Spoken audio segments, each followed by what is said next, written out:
Hello, my lovely YouTube family. I welcome you once again to this wonderful episode. And in today's episode, we are going to look at some area names and their appellation. Ago, maduwezono no biba Victoria la kple no pola vanya YouTube ya panaji. Aye, alesi na nya rokatan la na iba mi ado mi apa gbagbaglo kple mi apa de kono de te. Aye we ba wona abanya ole tomo. Ya tala gbapo na ma mi ala no kuda Ahanoŋkɔwo kple alesi woɖoe. Tamade kuku na subscribe, na like video, na share kple ame geɖewo be miado wɔna sia ɖe nugo eye miade gbe hã ɖe nugo. Ke nyame si nukɔ sem ne la nukɔ nyenye efo kɔdzo. Egba miage ɖe wɔna me kpata. Nukɔ gbãtɔ si nu miale nuku ɖoa eyae nye ativɔ. Aleke woƒo ativɔ ɖoe? Woƒoe ɖo ale ativɔ dzomabi. Ebe ye kpahu fiawo kple amevɔwo ɖo. Ati si wo kpahua la ativɔe eɖo la hã amevɔe maga ato dzi na wake. Ativɔ dzomabi ebe ye kpahu fiawo kple amevɔwo ɖo. Ati si wo kpahua la ativɔe eɖo la hã amevɔe. Eye ativɔ wogaƒone ɖo le ego bubu me ale ativɔ ebe ye le gume bia agbo. Ativɔ ebe ye le gume bia agbo. Ke nukɔ etɔ̃lia si nu miale nuku ɖoa eyae nye atukpa. Woƒo atukpa ɖo be atukpa meɖoa hɔ̃ yi akpewo de o.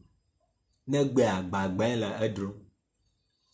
Atukpa meɖoa hɔ̃ yi akpewo de o. Negbea gbagbae le edrom.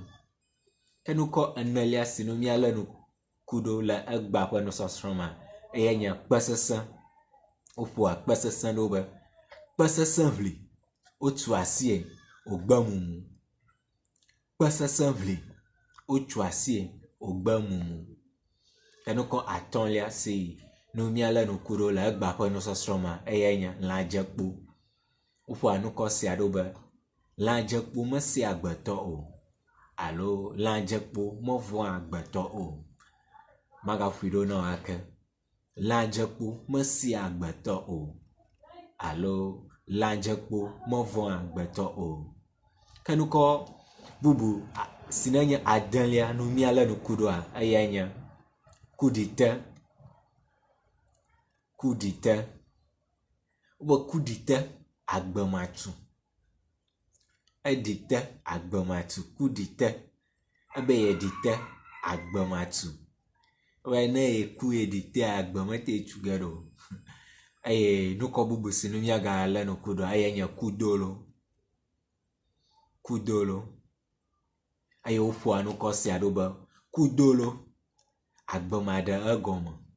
Kudolo agbemaɖe egɔme.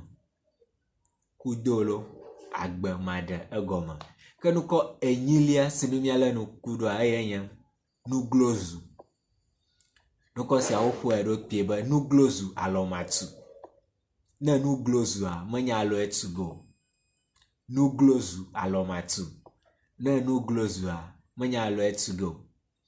Eye nukɔ asiekelia eyae nye